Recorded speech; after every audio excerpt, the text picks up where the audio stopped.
Hello and welcome to the wormhole episode, the organic wormhole, that is, episode 11, with, of course, Medically Fit, Smiley's Gardens, and the Pharmacy Seed Network, Carlton, and our special guest this evening, Nick from the Rooted Leaf. Holy cow, hopefully you guys have got some blank paper ready so you can take notes on what this gentleman's got to say tonight because I've never not watched anything and taken, a good amount of great information from you. Thank Nick for joining us this evening. Thanks, everyone. I appreciate it, man. I appreciate the warm introduction, and it's nice to see everybody here. I think this is going to be a good episode. So it's been a few weeks since our last episode. How you guys all been? Doing well. Been on vacation myself all week, so just kind of been enjoying things. A good friend of mine actually passed away from cancer, so I have a funeral to attend to. So yeah, we've had quite a bit of shit going on. Sorry to hear that. Doing good over here. It's been it's been a crazy couple weeks. Lost the regular 9 to 5 job very suddenly. A bunch of other stuff in the works. That's a long story. I'll tell you another time. Other than that, I'm just getting ready for farming season. Getting ready to turnkey a new 8-acre farm property. Getting all my media recording and video stuff online for that. Had a total computer crash, so rebuilding for that. So that's a real short thing. Big that place. Oh yeah, man. Been a good one. Getting ready to harvest this weekend, so Mr. Nick, it's been a minute since we've had the opportunity to talk. What have you been up to, my friend? Oh man, we're staying pretty busy here. Things are going pretty well. It's the springtime for us, so obviously it's pretty nice. Yeah, we've been doing pretty well. And it's been nice for us to kind of like one of the things that we're focusing on for springtime growth in particular is we're trying to get a more comprehensive body of knowledge out to the larger cannabis community about how plant biochemistry works because I've been doing a lot of these episodes individually, and there's been sort of like a steady chain of thoughts that's been building over time about, maybe what are some of the best analogies to kind of put together for people that are just kind of new to this, whole process of growing, whether it's on the medical side or on the recreational side. Um, so yeah, it's one of our focuses, for this quarter in particular is to try to put together something for, the average grower to be able to take and consume. Yeah. Well, I can imagine that there's so much information you already have put out there that you would, as the person that's putting it out there would like to, catalog it so it kind of flows the way it works in your mind, I would think would be the benefit of there. So when somebody comes to your guys' page, they can start with the beginning process and follow completely through with the great information you've provided would be hugely helpful, I'm sure. Yeah. Yeah. And part of it too is like there's a kind of like a growing experience over time. When we first started this company, the things that we thought initially were a little bit different than what we understand to be true now. Like this is a constant process of evolving what we know, and part of that means being able to explain it in a better way to people. So initially, it was a little bit more complex than I think I understand it to be nowadays. But having said that, it's definitely my understandings now versus what they were initially when we started is largely based on the experiences that arise from having done something like this, where not a lot of other people are kind of taking this carbon-based approach to plant fertilizer. And for me, it just seems kind of very obvious that when you take a look at most of the compounds that are produced by cannabis plants, those cannabinoids and terpenes that make up a bulk of the biomass that you harvest at the end, those are mostly carbon by weight. And so like the ideal focus of the grower should be to try to figure out how to supplement more carbon into the feed program. But that's been kind of largely overlooked by a lot of different fertilizer companies out there. And for me, it's just something that is kind of strikingly obvious, yet at the same time, it's so difficult to explain. How do you actually feed carbon into that particular pathway where the plants can actually take that and utilize that compound as a direct substrate or a precursor for that synthase enzyme that then takes it as a building block and contributes to the final form and structure of it overall. So it's like a very complex process that I think arises from a very simple question of like, hey, I wonder if you just like, if you fed the plants more carbon in the feed water, what would happen to them? You know, and so this is kind of like the evolution of that and the sort of assortment of all the various thoughts that have, you know, gone on over the past, you know, 5-10 years, if not longer. In a sense, weren't we doing that, like adding some of the molasses and the sugar sources the guys were always talking about? Like, isn't that somewhat what you're talking about, Nick? Yeah, I mean, it depends. So like, it depends on the structure of those sugars, because a lot of times the way that they're fed into the particular pathways depends on their ability to take a particular shape or a particular form. So I think a good example of this is actually amino acid biosynthesis, because there's particular, like, yes, the molecule itself contains carbon. However, the arrangement of that carbon is a very specific type of carbon that is highly specific and highly selective. So when we're looking at the natural processes by which plants take to synthesize amino acids, there's a compound called 2-oxoglutarate that is a byproduct of the citric acid cycle in the mitochondria. And basically the job of the mitochondria during the daylight hours, when the chloroplasts are the major producers of energy, right? They're taking in all the sunlight, the chloroplasts and the electron transport chain is producing all this energy. Really, the mitochondria are there to kind of create an equilibrium between the power that's being taken in and drawn in from the sun versus what the metabolic capabilities of the rest of the plant are. So it's feeding all of the synthase enzymes, it's feeding all the components that are active during the day. And it's trying to establish an equilibrium to try to maintain this balance of energy produced versus energy spent. It's trying to store up as much as it possibly can. And in this process, it creates the building blocks for amino acids. So plants are taking up nitrates, right? The stomata are open, the plants are taking up soluble compounds. These nitrates require reduction power that's actually fed directly through mitochondria. So during the active portions of the day, the plants are taking in this light energy and they're converting that light energy into the reduction power necessary to convert nitrates into amino acids. This is kind of a real-time process. And 2-oxoglutarate happens to be a major compound that's produced as a metabolic byproduct of the citric acid cycle in mitochondria. But it kind of, that's like the blueprint for the amino acids. And then from there, you start to build up these more complex molecules, like the proteins, for example, chlorophyll, rubisco, some of the synthase enzymes involved with terpenes and cannabinoids.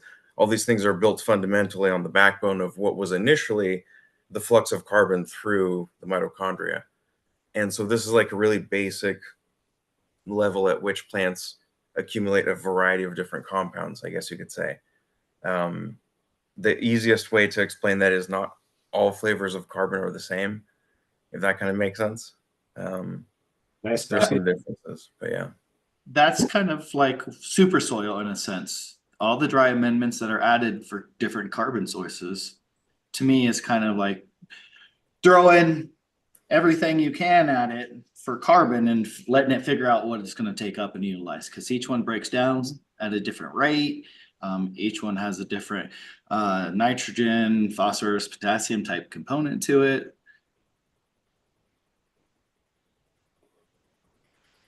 So yeah. I mean, I would say that the soil amendments, depending on what kind of soil amendment it is, it definitely plays in a role in the sort of the macronutrient composition of plants.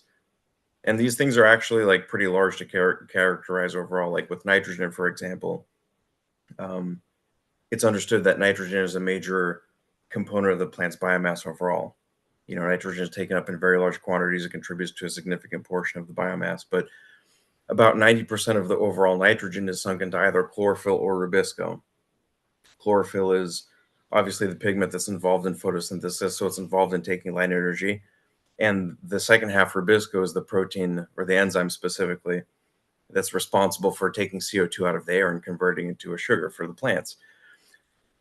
So most of the nitrogen that you apply to your plants ultimately gets sunk into this process of fixing more carbon.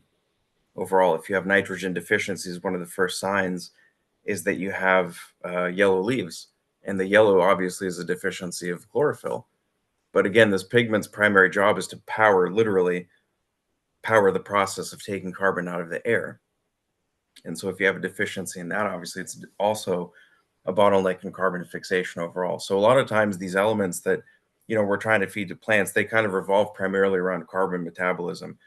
But what carbon metabolism ultimately is kind of like a Pandora's box of different possibilities and opportunities where we're talking about specific compounds that are introduced through things like worm castings or bone meals or crab shell or things of that nature. It's a little bit different than when we're talking about supplementing the types of carbon-containing molecules that inject directly into these primary metabolic pathways to produce the substrates themselves, or are the actual substrates themselves, because these enzymes, the way that they work, like all the cannabinoid and terpene synthase enzymes, they operate on the principles that are actually pretty simple to understand, which is that you have an enzyme that's suspended in a larger substrate.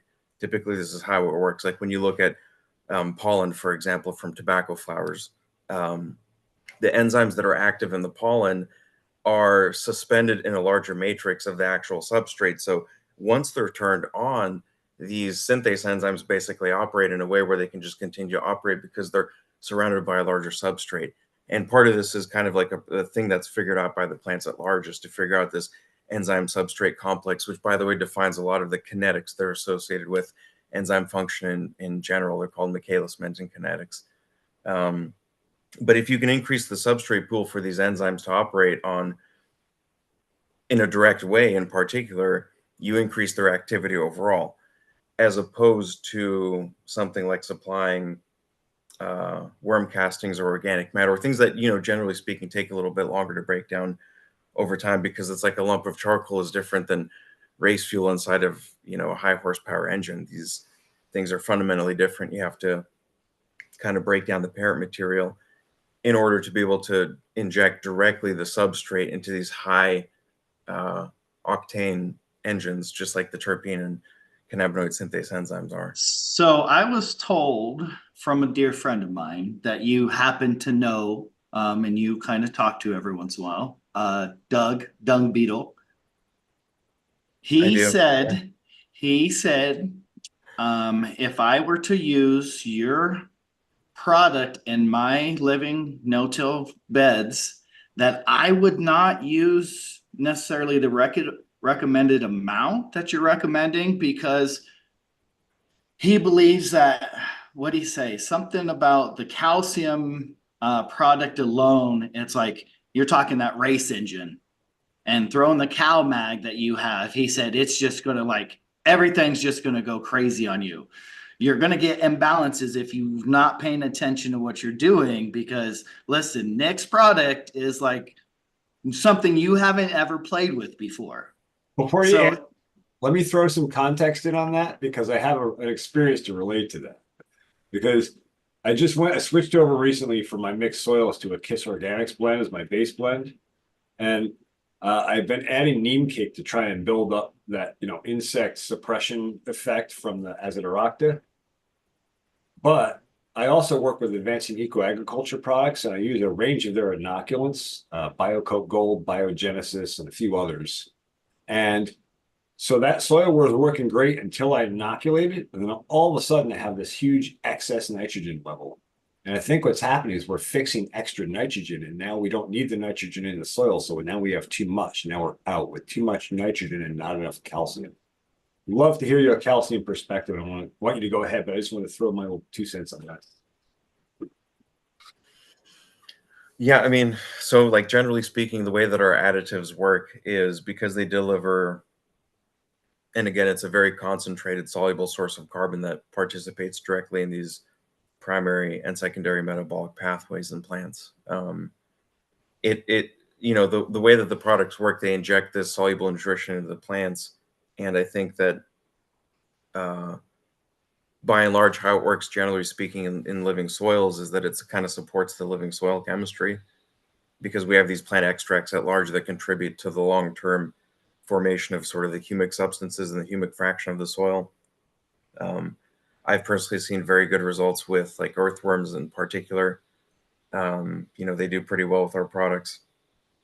But I guess it just depends on the larger feed program overall, like what somebody else might be using in addition to our products. I mean, with living soils in particular, I'll often recommend to people that they use foliar sprays to kind of set the equilibrium and to establish what the plants naturally want to take up in the medium, because part of this could also be informed by a very long time period of growth. If you've been growing the same plants for 20 or so years, 10 or 20 years, and you have those plants established in that particular environment under those lights with that soil and that feed program, over time, there's kind of like a soft imprint on the genetics and the genetic expression overall. They become soft wired to express the best version of themselves in that particular environment, and it becomes a little bit different once you throw something that not only kind of changes the fundamental delivery of all the macronutrients that we kind of talked about, the kind of like the heavy sinks, the nitrogen and the calcium as part of cell walls, but also some of these other components that may be more function like biostimulants to kind of elicit a deeper expression in the actual gene transcription of the plants and get them to kind of build these terpene synthase enzymes that may otherwise be very tightly conserved and not very widely expressed in their general environments. This could take a little bit of time to achieve overall. So Sounds like what you're saying is in context for everything. what I'm hearing is you're saying the genetic potential using your products in a living system is going to exponentially compound itself from what we're already getting. Because I know no-till and a lot of the way we discuss things is trying to get genetic potential either with cover crop or different diversity in biology. And so your product, the way you're describing it, is going to help release more genetic potential than basically what I'm getting now. And that's what I want to hear. That's what I'm looking to hear. Genetic. Yeah, I mean, I would say that's 100% true, only because like on the surface layer, on the easiest to describe layer, I would say because we're using about 48 species of plants, there's like 4 dozen species of plants across the full product line. That kind of natural profile of metabolites isn't really found in a living soil approach. I mean, if you look on the bag of even the most complex living soil blends, they'll typically contain 10 or 15 different ingredients, and a lot of them will just kind of be like byproducts of animal shells and crab shell, fish meal, chicken meal, that type of stuff. You're never going to find organic and pharmaceutical grade like safflower pistils, and we get our matcha from the Uji region of Japan. It's certified organic. Like, this is some high quality stuff. You're never going to find these things in a living soil. And so if you really think about it, even if you start off with an inert medium like ProMix HP, I think works really well with our products. If you continue to feed those plants nothing but our products over their entire lifespan, they won't go a single feeding event without being exposed to about 4 dozen different species of plants. A lot of them have very powerful properties in terms of their synergy with these natural pathways that cannabis plants want to go down anyways, right? This type of stuff that I'm talking about is tightly conserved in nature, generally speaking, even though the particular expression is unique in plants. For example, sulfur metabolism at large, when plants take in sulfate, most plants, regardless of what plant it is, will follow the same pathway to reduce that sulfate into the thiol group that's necessary to actually insert it into an amino acid cysteine. That is extremely tightly conserved in nature. Now, what they do from there, once that tight pathway is followed, you have this broad expression of plants like onions and garlic and plants like that. They tend to produce a lot of volatile sulfur compounds. Even cannabis to some extent produces volatile sulfur compounds, but this there are things that are very tightly conserved in plants, and this is kind of along the lines of what our pathway, our products directly feed as far as the pathways in plants go. So I've always had a question because I listen to a lot of your conversations on different channels here on YouTube. I really enjoy your intellect that you bring to the conversation, because not many people in your position and your intellect really put out the information you do. And I want to thank you for that, first of all. But talking about heavy metals, because that's always been a hot topic. I heard some of your conversation recently on one of the other channels about, to me, you're not overly concerned about heavy metal uptake because how plants kind of need them for certain homeostasis and balances and key functions during its growth stage. Can you kind of explain some of that to people, and like aluminum, copper, some of this stuff, and why that the plants utilize these heavy metals? Yeah, I mean, so like, aluminum in particular is an interesting one to talk about because it happens to be, I believe, the third most abundant element in the Earth's crust, and so plants have no choice except for how to deal with it. Aluminum silicates make up a variety of the First crust, yeah. yeah, and so plants basically, there's a couple of mechanisms that plants have evolved over times to deal with heavy metal toxicity. With aluminum in particular, and with all of them in general, I guess you could say, there are mechanisms by which plants can produce and secrete compounds that reduce the solubility of aluminum. Like phenolic compounds, for example, tend to bind to aluminum in such a way that reduces its solubility overall. So as the water, as the soil experiences wet-dry cycles, and as the water kind of, comes and goes through the soil, that aluminum remains in a particular fraction of the soil that's not soluble, and so the plants don't really have to deal with it anymore. There are other mechanisms by which plants can, and it's a little bit ironic to say this because aluminum in particular can be increased in its availability for uptake at acidic pHs, even though, this is the ironic part, that plants produce acidic compounds like organic acids in order to actually effectively bind the aluminum and either precipitate it and prevent it from being taken up or neutralize it in general. So it's a little bit ironic that, hey, it's available at a lower pH, but the plants produce these acids that happen to lower the pH in the soil. Why is that?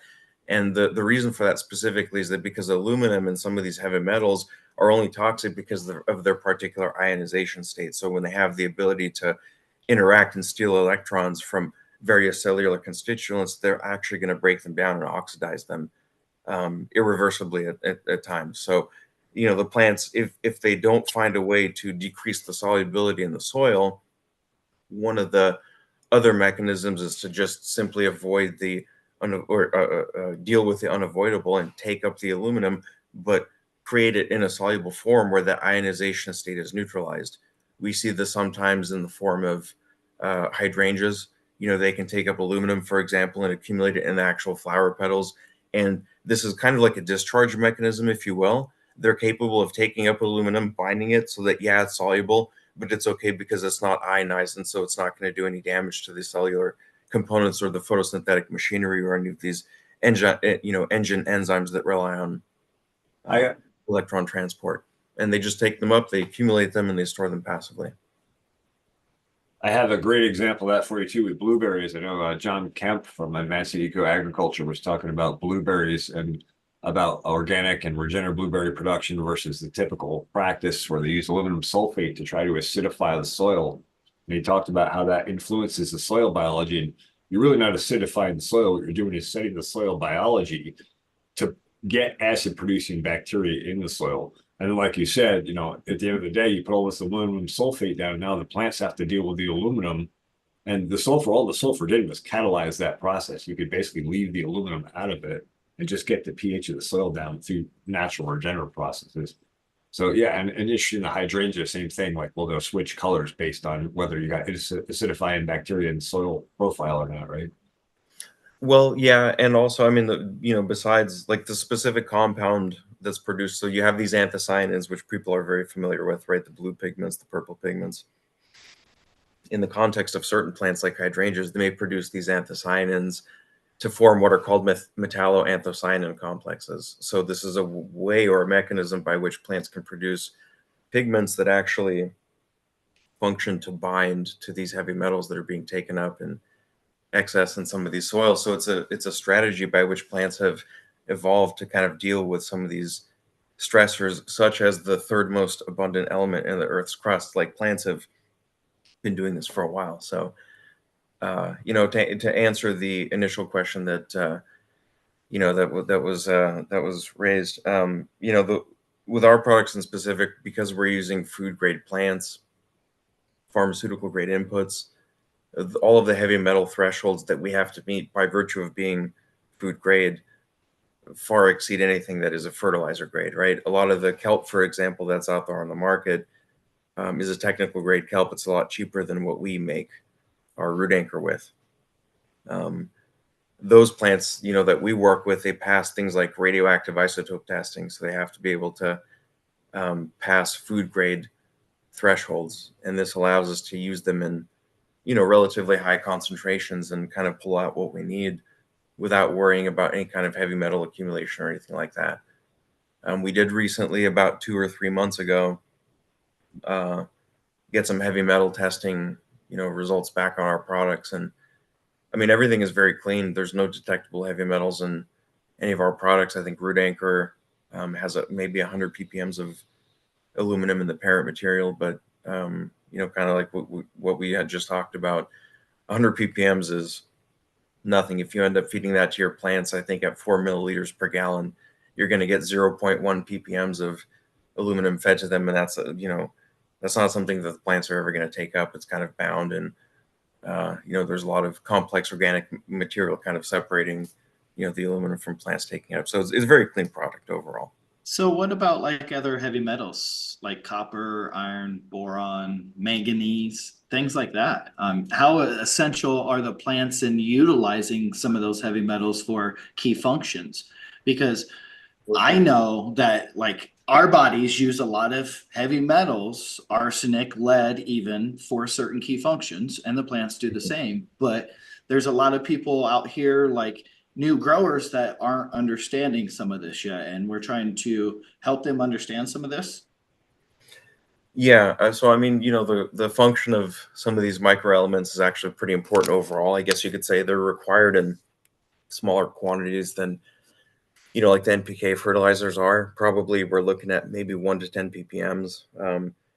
A good way to look at it is that iron and copper and manganese are going to be required when you have higher light intensity, because they're primarily involved in kind of the way that I look at iron and copper is they kind of make up like the electrical wiring of the plant, so to speak. So their function is to kind of help funnel the electrons as they come in from a high intensity light source. So if you have a higher light intensity, you're probably going to want, and it's not much, maybe an extra 1 ppm, 2 ppm, not much at all. But a little bit of an increase can definitely go a long way.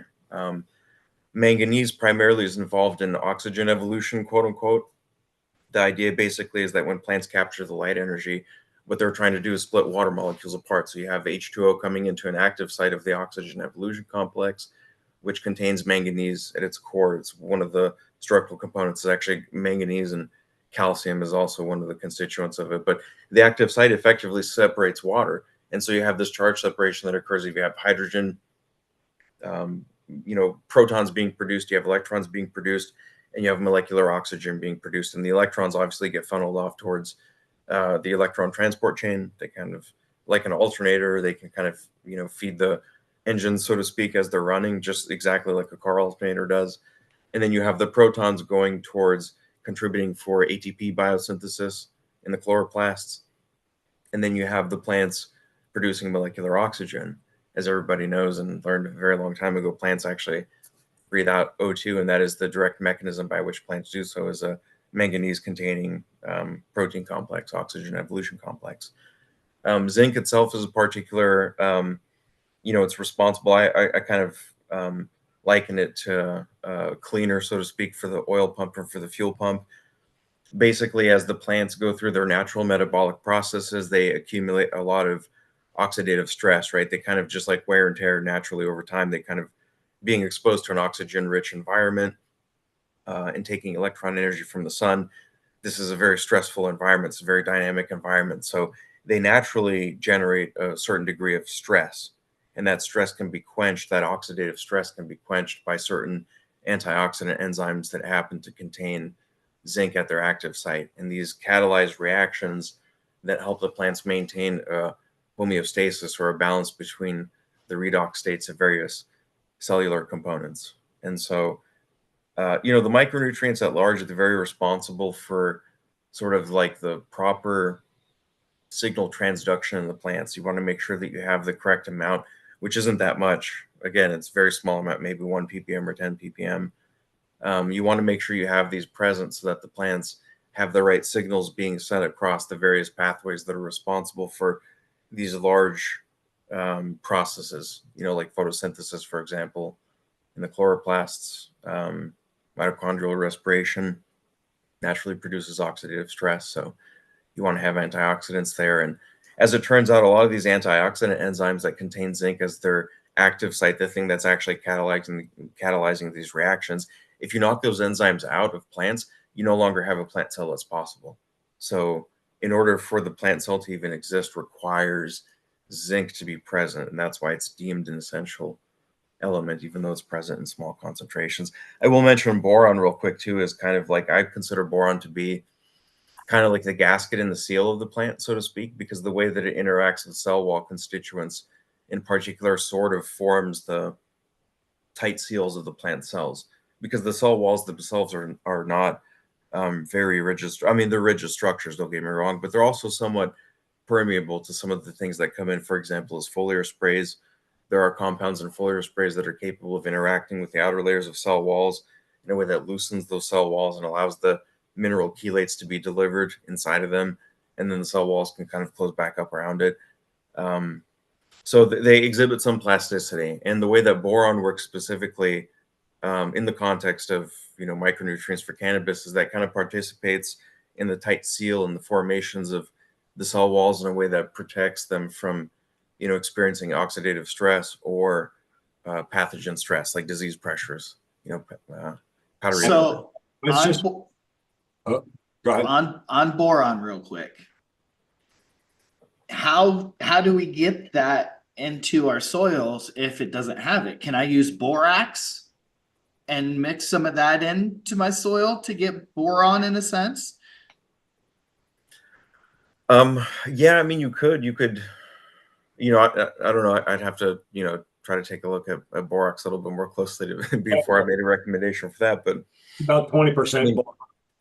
yeah, I mean, anything that has boron, technically, yeah. You could probably get some like boric acid or something like that on Amazon for pretty cheap. I will say, if you just have like a high quality soil blend, or if you have the right fertilizer line, like between the two of them, you should be able to supplement what the plants need as far as their boron goes.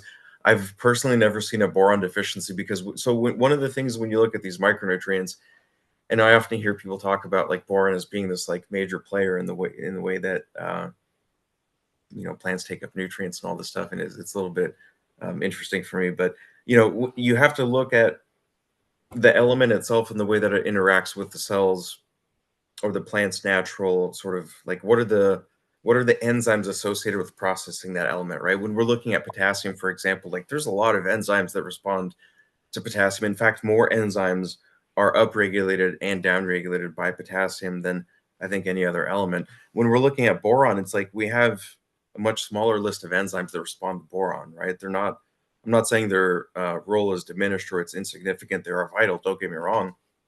But the idea is that a little bit of boron can satisfy the nutritional requirements of plants, and a little bit more boron isn't necessarily going to do any better, right? Plants just need a very small quantity of it overall. It fills a small role. So yeah, these micronutrients, you have to make sure that you supply them in the correct doses, but you're probably going to get the correct doses if you're doing a compost tea, or if you're using a good living soil, if you have a good local blend that you're working with, or if you just have complete fertilizer line that you're working with. Now, what about heavy metal uptake and the concern of it, such as humic substances doing certain chelation, so it's not being uptaken? Is that possible? And can we use certain different like bioag humic line or something along that to help? Yeah, yeah. I mean, the way that humic substances in particular interact with certain heavy metals is a way to decrease the solubility of them. Like we were talking about with aluminum earlier, for example. One of the mechanisms the plants have evolved over time is to find a way to decrease the solubility of some of these compounds. And so the root exudates, which themselves may be soluble in water, once they leave the rhizosphere and they kind of get injected into the soil, so to speak, they may interact with some of these heavy metals in a way that binds them and precipitates them, so that when the next influx of water occurs during the next wet dry cycle, that the water isn't going to be able to solubilize this heavy metal and It's allow for its infiltration into the plants. it sounds like what you're saying is they actively control the chelation. The plants do, basically. Yeah, so like the active sites of humic substances, they're phenolic, and so they have this exhibit, they have this property to form like multiple bonds, so to speak. So there's polydenticity associated, which is one of the defining factors of chelation chemistry, anyways, when we're looking at like just one complex being formed is complex chemistry versus chelation chemistry. So polydenticity is kind of a natural prerequisite of that. And the way that humic substances interact with some of these heavy metals is to neutralize all of the free sites, so to speak. So all of the possible oxidative potential that they have is quenched effectively. And there's maybe sort of a molecular rearrangement that might happen as a result of this, because if you have for example, in a more complex humic substance, you may have a phenolic group that's relatively insoluble. And this is one of the defining factors of humic acids versus fulvic acids. In fulvic, you have a lot more aliphatic groups. You don't have very many aromatic groups or very many methoxy groups, which are largely insoluble anyways, but they contribute towards soil chemistry rather than primary chemistry, like the active acid-base chemistries that might contribute for mineral chelation or water bridging or any of these kind of phenomena that fulvic acids are associated with. So you get more punching powers, like a higher octane fuel, so to speak, when we're talking about fulvic acids. But for humic acids in particular, because they have these more complex structures associated with them, they may have the ability to take a single element like arsenic, for example, lead, cadmium, mercury, and this one element can physically interact with the larger three-dimensional structure of humics in a way where the multiple functional groups may effectively wrap around it, so to speak. So you have just like if you're holding a baseball inside of your hand, you have the ability to hold it with all 5 of your fingers. Well, somewhere along the molecular skeleton of a humic substance may be these 5 fingers, so to speak, that holds a particular heavy metal in place. And so there's this conformational change that occurs as a result of this sort of electrostatic attraction, neutralizing the charge and also reducing the solubility. But these are 2 distinct phenomena, like I was talking about. One is decreasing the solubility in water to prevent the plants from taking it up. And the other is neutralizing the charge so that it doesn't have this ionization potential that is so destructive inside of the plants, so that even if they were to accidentally take it up, no big deal. They can just let it freely pass by, like, no worries, it's fine. Oh, that makes sense. That's a direct tie-in between the difference between plant sap analysis and dry tissue culture analysis. Because in dry tissue culture, we can show up stuff that is allegedly not being used by the plant, but we do a dry tissue culture hematography, and all of a sudden those constituents are there. The plant's not able to use them. And yet when we do it in plant sap analysis, where the plant is able to use them, we see a whole different picture. So very interesting correlation.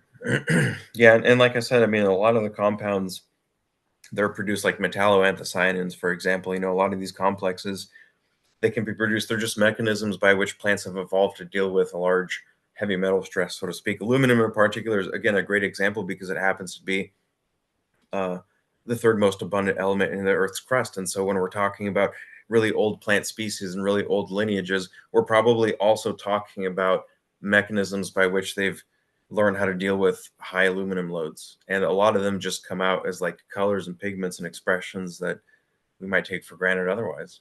So they have well-established solutions, basically. Mhm. So what about arsenic and lead? Did the plants use those 2 heavy metals? And if so, what are the benefits of it?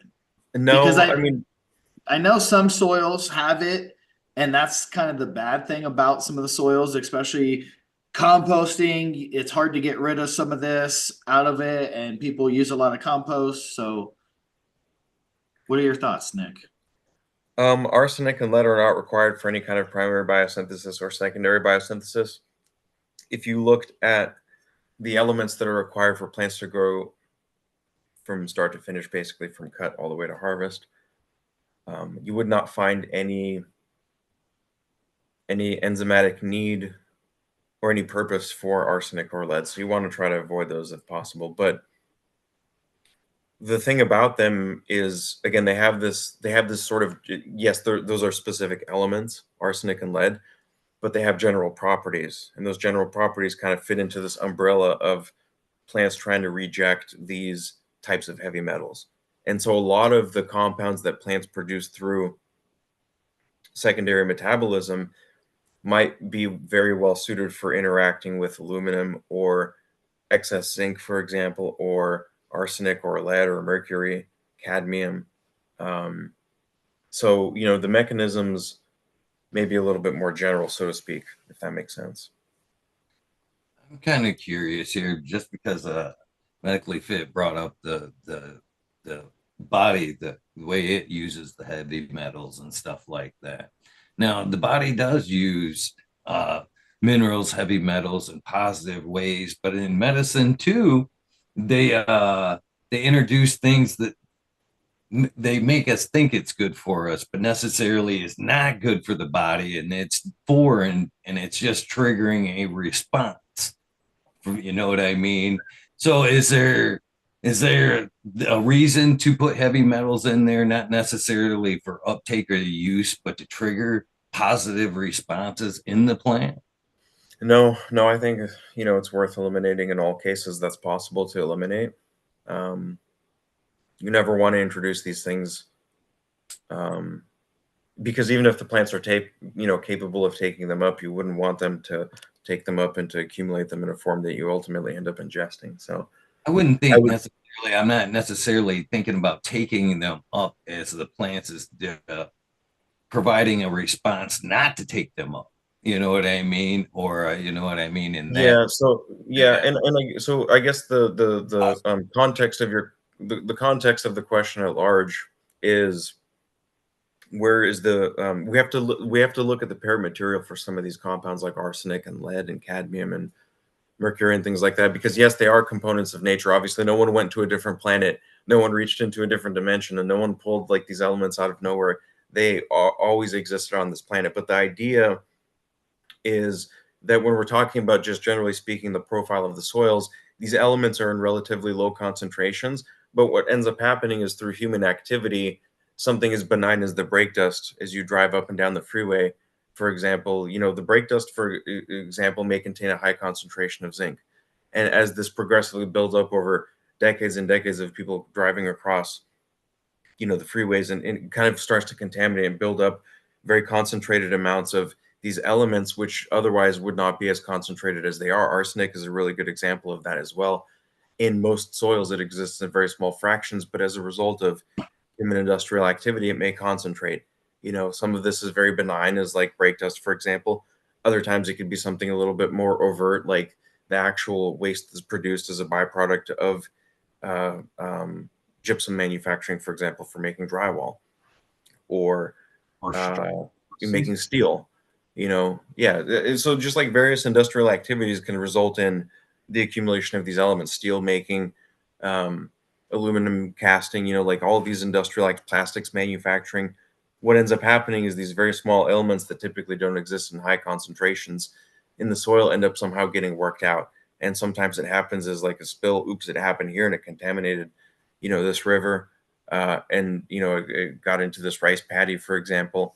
Other times it actually happens as a result of these compounds being concentrated progressively through the feed programs for cattle, for example, you know, like where we source, you know, some of the organic fertilizers from. The organic fertilizers themselves can actually be, you know, the heavy metals themselves can actually come as a result of the byproduct of this accumulation, starting from the very origins of this sort of industrial processing of these elements in a way that concentrates them and eventually progressively ends up feeding them to cattle somehow. And then the cattle accumulate them, and then, you know, we take the bone meal, for example, and we harvest it, and it's high in these elements. I know sometimes kelp is very concentrated in these elements as well, arsenic in particular, but it depends on where you source your kelp from. All of the kelp that we get, and root anchor is extremely heavy in kelp. I will say it's a very kelp rich product. Um, it doesn't have any detectable arsenic inside of it. And I think the reason for that particularly is because because it's food grade. It meets standards that far exceed what would be necessary for fertilizers. And B is that the sourcing of them is done very responsibly. I know exactly where all the species come from. If they don't come from Maine, for example, and if they're not picked, during the fall and winter time, then I know they're coming from, very distinct and very particular regions. But they all they're all very clean, and so it's not an inherent property of kelp.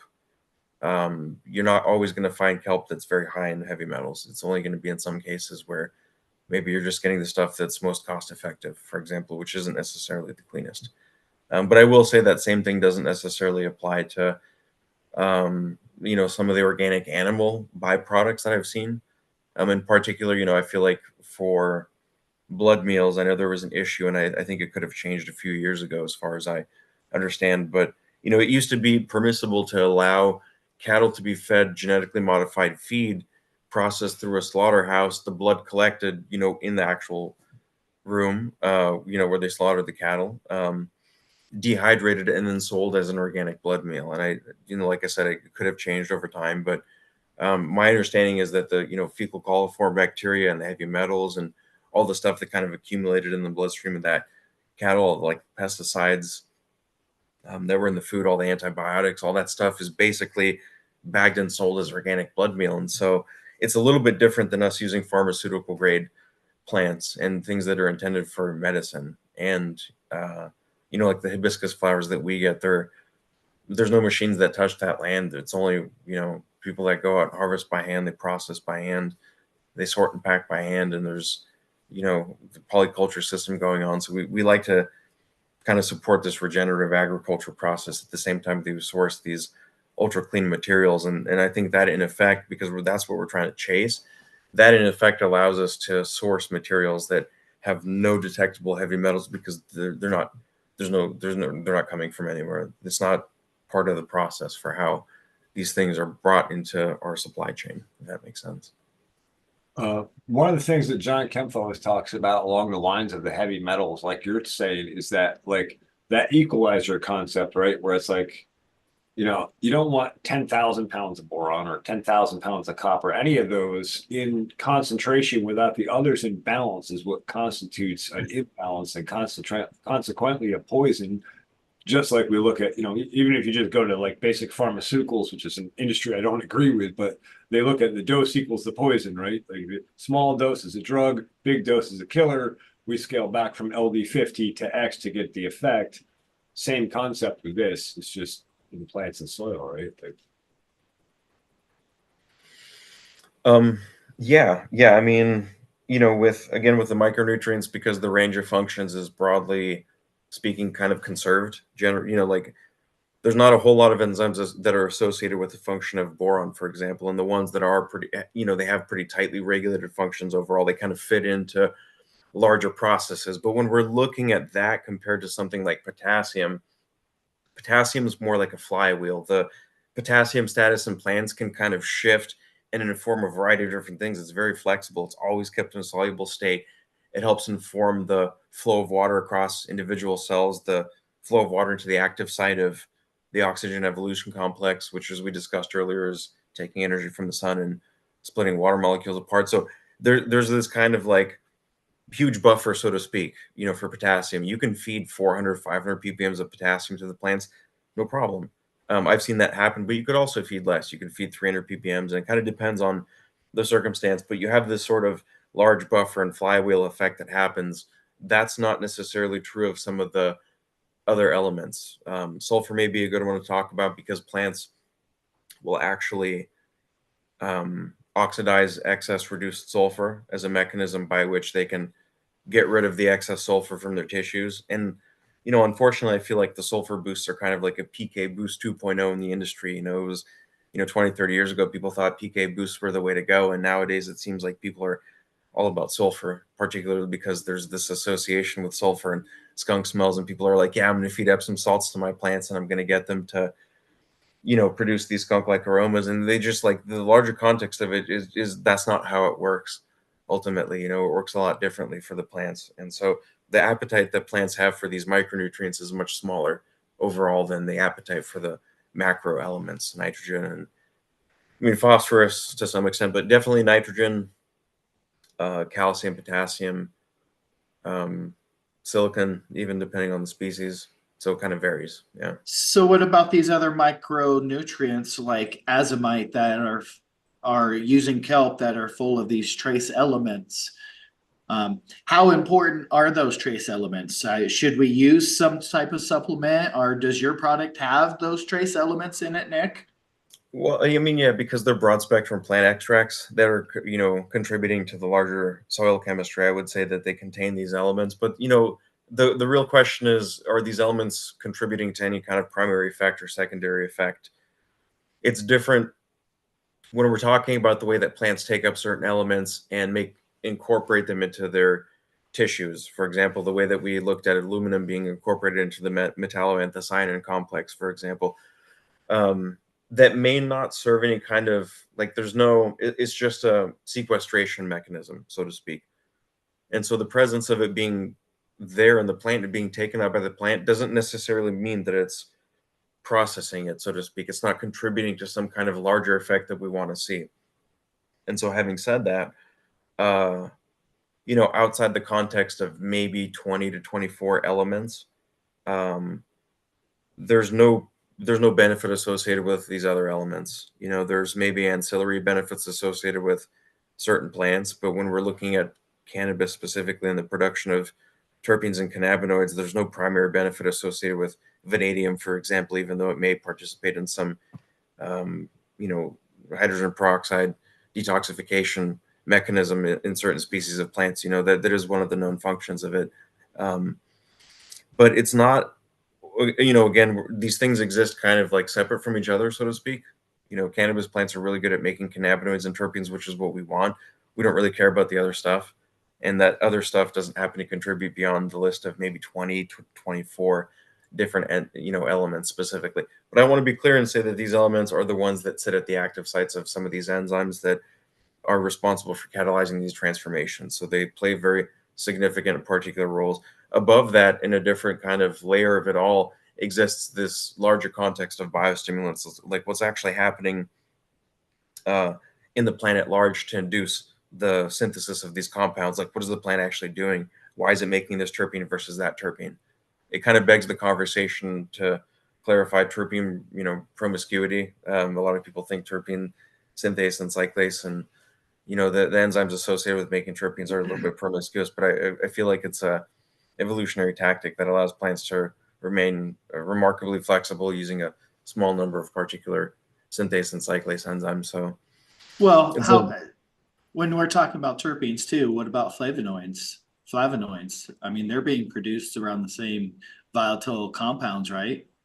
And in the leaves, that, right? yeah, I mean, in the leaves they certainly are, but not so much in the trichome heads.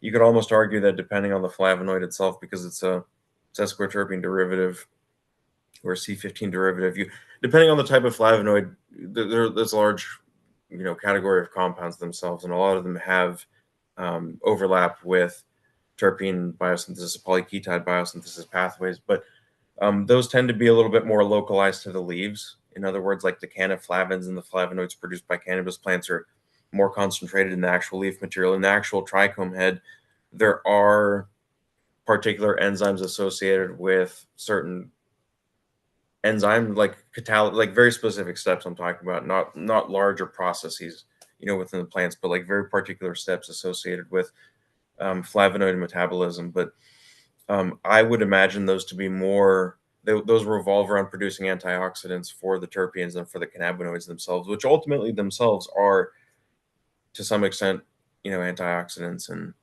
they have multiple different roles. I mean, it's a very large and complex conversation to talk about, but yeah. Can Can we dive into antioxidants a little bit more? Can you elaborate on that just a little bit more? Because I understand antioxidants really well on a human level. I'm not sure I understand as well how that correlates on a plant level.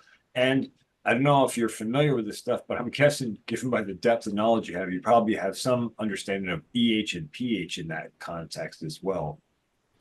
Yeah, redox chemistry versus acid-base chemistry. Basically, the idea, and it's been a topic that I've been thinking about for a very long time now. But I think the easiest way that I can describe it is basically plants have an electron transport chain that directly influences a proton gradient that's formed, and that result in energy is stored in the form of ATP. So like, there's a direct hard link between what initially is charge separation through the electron transport chain by the activities of the chloroplasts, and that results in the formation of ATP energy, which is basically the result of the proton gradient being formed. So redox energy is very important for plants. They're always trying to the idea, basically the underlying problem is that they grow in oxygen rich environment. Any plant that has aerial parts, for example, has to deal with a concentration of about 20% oxygen, and maybe, or I should say 210, it's about 21% oxygen,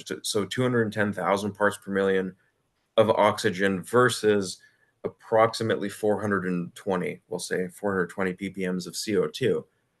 The engine that's inside of plants, Rubisco, primarily, we want it to catalyze this carboxylation reaction where it takes CO2 out. CO2, again, is 420 compared to 210,000. So plants face this pressure of being saturated in an oxygen-rich environment, and this oxygen-rich environment happens to contribute to oxidative types of chemistries, oxidative decomposition, for example. And so as plants grow their aerial portions, they have to figure out how to deal with oxidative stress. It's just a natural byproduct of the environment. In fact, we depend on it for life. Every time that you breathe in, you depend on oxygen. If you didn't have oxygen, you would not do so well. So real quick, Nick, when we do tilling as conventional farming, is it Rubisco that's kind of there and releasing all the CO2 in the air? And is that why we have a lot of problems with CO2 after we till? No, I would say it's just the interaction between the soil micropores and the particles in the soil matrix itself being exposed to oxygen, which naturally wants to oxidize things. So you have this surface area problem. It's like if you have a whole leaf versus a ground up leaf, the ground up leaf, regardless of the plant species, is going to oxidize quicker because it has a higher surface area. And so the same concept is applied to soil, where if you puncture it and if you till it and if you rotate it and you get it to a very small particle size that has a lot of aeration, it will inevitably oxidize. In some cases, I will say that the oxidation potential there is not necessarily a bad thing. I would say that if you learn how to utilize that appropriately, you can do a lot of good with it. But generally speaking, it largely depends on the context that we're talking about. But I wouldn't say it's either good or bad. It's just like depending on what it is, the specifics about what we're talking about. So go ahead. Real quick, I'd like to comment on the oxidation reduction thing. On the farm that I had a while back, it was a heavy clay soil I was on. I listened to talk about oxidation reduction. I went out and did some testing that year, and I thought that by reducing tillage, I was improving my soil performance. But I found that when I tilled on another reset on that soil, that the spots where I had been tilling actually had better soil performance. And when I went back and looked deeper into oxidation reduction, I found that, depending on where you're at, you may want to oxidize rather than reduce. You want to be balanced, like you would with pH, right?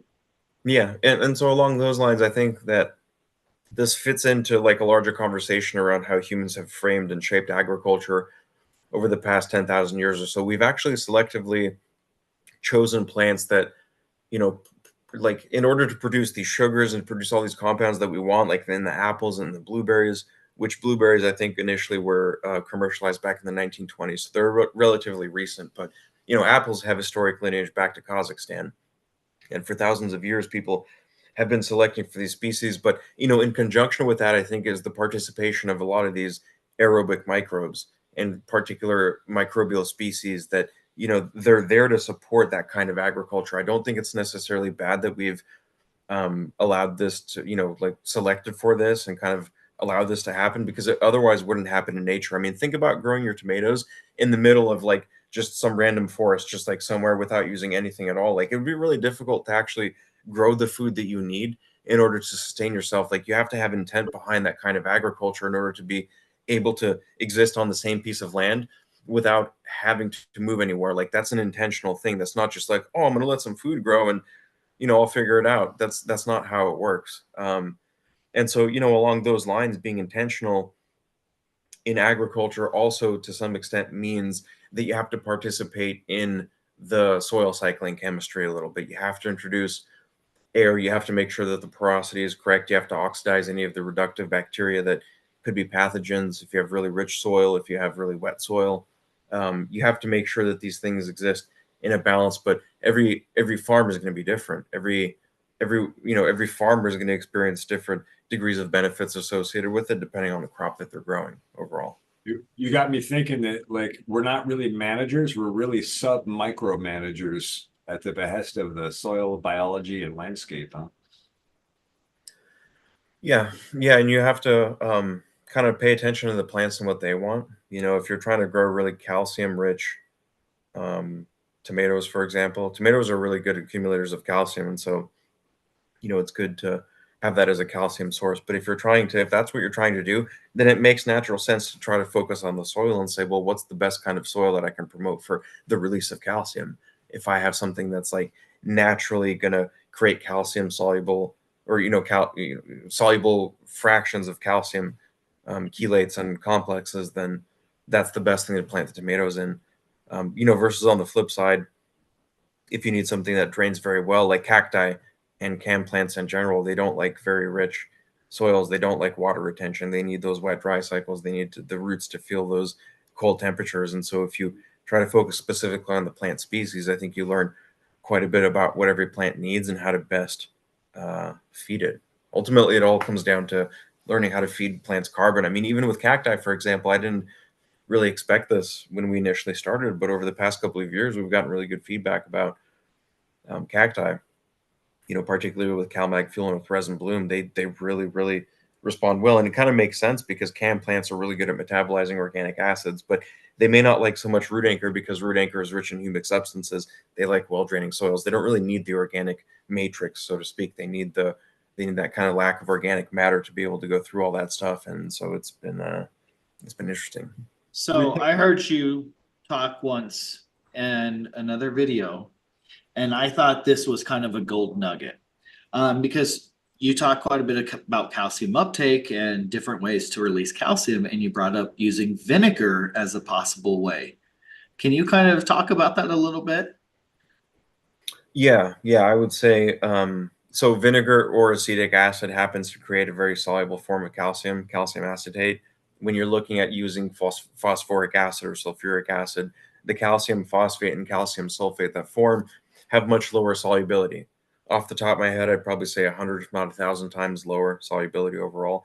I think you can release 2.6 grams of calcium per gallon of feed water in the form of calcium sulfate, but you can release something like 1,200 grams per liter, which is almost 4,000 grams of calcium acetate, and maybe 40%. So it's a huge difference, basically, is what I'm trying to get at. Huge difference between the two. And so when people start off with well water or tap water that's rich in calcium carbonate, they reach for the phosphoric acid pH down, and I'm like, hold on a second, because that's not creating a soluble form of calcium. And then 6 weeks later, it happens very slowly, but 6 weeks later or so, 8 weeks later, they start to get this like salt buildup in the soil, and they're like, well, I'm not sure what happened. And again, it's something that happens slowly over time. Vinegar works really well, but you also want to keep the aeration low. So the solubility of that calcium becomes very high if you treat your well water. Let's say it comes out of the tap at 7.7, and I'm just making up a number here, or 8.0, it doesn't matter what it is. Take a little bit of vinegar and adjust the pH down to about 7.0, and then mix your fertilizers into that. The vinegar that's there holding that pH down, you don't want to aerate that. It's soluble. It's available to the plants to take up. You don't want to aerate it because it's going to oxidize that chelate, and the acetate eventually will create a carbonate. Maybe 1 or 2 enzymatic steps later, or maybe non-enzymatic steps, just spontaneous. oxidation. Again, we live in an oxygen-rich environment, so you have oxidation of reduced carbon leading back to oxidized forms of carbon from reduced forms. So reduced forms being organic acids, oxidized forms being bicarbonates, and eventually CO2. Don't aerate the solution, just use the vinegar, get it down to 7.0, mix your fertilizer in, and go from there. Yeah, that's the best way to do it. Quick question. Do you have any comments on carbonates and bicarbonates affecting irrigation water and how that affects nutrient uptake? Yeah, typically they create insoluble forms of nutrition, and they present problems because they tend to create alkaline environments in the soil. So, Along those you know, lines, how would you avoid those two issues for people who are trying to grow and not go through a lot of water testing? start with pH adjusted water. So if your tap water comes out or if your well water comes out above 7.0, it could be 9.0, it doesn't matter what it is. Try to adjust the pH of that feed water using something like vinegar. You can go to the store if you've got around 100 ppms or so coming out of the tap. You could probably just go to the store and get some vinegar. Realistically, that's probably going to work pretty well. If you have anything above that, you may want to look at more concentrated solutions. They do go up to some ridiculous amounts. I would say 80% is probably the maximum of what you want to actually handle, but definitely wear gloves. Don't mess around with this stuff. But 80% vinegar is very concentrated. And like I said, the key here is that you have a high pH environment that contains a form of calcium which is not very available for plants to take up. And what you're trying to do is act on the physical and chemical properties of that calcium in a way that makes it available for the plants to take up and happens to contribute towards this pH effect overall. The pH effect is separate. The pH effect is more like you have a molecule that can participate in donating protons, and therefore it has an effect on the pH, right? If you exclude or disclude this pH adjusting agent, it's no longer participating in the pH of the feed water overall. So these organic acids almost have a dual role, so to speak. At the same time that they donate protons in contribution of the pH being lowered, they also have the ability to accept cations like calcium. And this is a unique, like it happens at the exact same time. They don't happen independent of each other. And so this pH lowering effect creates a more soluble form of calcium. You don't want to aerate that. It'll oxidize. Just keep that at a low pH and feed that to your plants. Is there a specific type of vinegar to use? Apple, rice, just vinegar? Yeah, I would say just vinegar at large. We're dealing with, there's a couple of different layers to the onion. The first is the direct mechanism by which the interaction occurs, the acid itself interacting with the cation. Those are very well-defined things, and it literally doesn't matter if it's brown rice or white rice or any kind of rice or sorghum or wheat, soy, anything that has this functional group or it has acetic acid inside of it is going to be the thing that actually dictates the function. Having said that, there may be some benefit to using a different form of acid depending on what it is the larger soil matrix looks like. If you're just running rock wool, for example, you probably don't want apple cider vinegar with the mother. You may want something like distilled white vinegar because it's a lot more predictable and uniform in its molecular composition. But if you're running a living soil, the benefits that you may get from using different types of vinegar are not going to be attributed directly to the vinegar itself, but rather some of the other stuff that comes in with that. Maybe brown rice vinegar has some pinch of silica here, or some other organic acids there, or maybe some tannins or some flavonoids, or just like something that's present in the parts per billion or parts per trillion that will elicit a broad response in the soil chemistry. And this is very evident, I think, at large in nature, because even some of the volatile sulfur compounds that are produced by cannabis plants that we can detect, that skunk-like aroma coming off cannabis, those compounds are measured in the parts per trillion or the parts per billion. Like, they're very small concentrations, but they have very powerful odors. They're very apparent to us, but it doesn't require very high concentration. So whenever you open up that jar of something that's super gassy or super skunky, just know that its composition could be in the parts per trillion. And if it's any, I guess, if it means anything, imagine if you had $1 trillion in your bank account and you just pulled $1 out. Would you really feel it? Like, I mean, come on, $1 trillion in your bank. You Yeah, so but imagine your nose can feel that. If you have a 1 part per trillion of some of these volatile sulfur compounds, your nose will be like, "Whoa, I detect that." And so this is a powerful thing that yeah, I don't know where I was going with that, but yeah, super skunky. So you've talked a lot of the information that you've shared on other channels. Talk a little bit about your product, Nick. I mean, let some of these viewers that are in chat kind of know like what your product is, what it does, how you make it. Because I know that my dumbass, when Doug Dung Beetle was moving from Pueblo, Colorado to Arizona, he said, "Hey, you want to take this box of rooted leaf nutrients?" No, bro, I don't want bottled nutrients. Okay, well, I'm trying to tell you, you probably want to try these. Well, no, you know me, I'm a living soil guy. I don't want to try them. And then I started getting to know what rooted leaf was, and I'm like, what a fucking dumbass.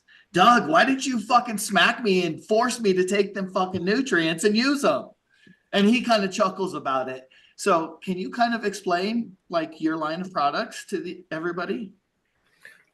Yeah, so we make a line of carbon-based fertilizers. Effectively, they replace the need for CO2 supplementation and they eliminate the need for pH adjustment. Those are like the 2 biggest benefits that we see with our products. Some of the larger benefits would include all the, kind of like along the lines of what we've been talking about. There's this broad spectrum effect that we see. We can deliver the exact micro and macronutrients that the plants need across their full lifespan.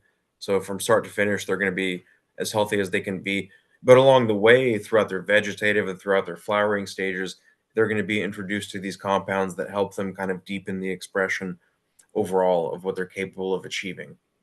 This includes more complex flavor profiles, things that they might otherwise not produce.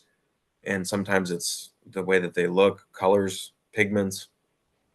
Other times it's the consistency of the trichomes. How greasy is it? How sticky is it? How sandy is it?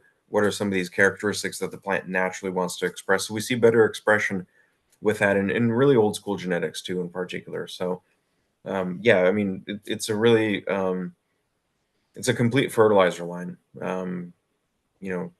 Sort of takes care of everything from start to finish. And the idea behind the whole product line was to try to create a complex environment for all of these elements to be taken up in their most ideal form. So a good example with that would be CalMag Fuel. The calcium that we have in there, we use orange peels. We actually bring them in from Florida. There's a cooperative that grows orange peels, and they supply like the beer making industry. So if you've ever had like a hoppy beer that has orange peels, probably coming from the same. Moon. Yeah, they're I'm not going to say with certainty, but it's a high quality organic orange peel. We grind it down fresh in our manufacturing plant every time that a batch of CalMag Fuel is made.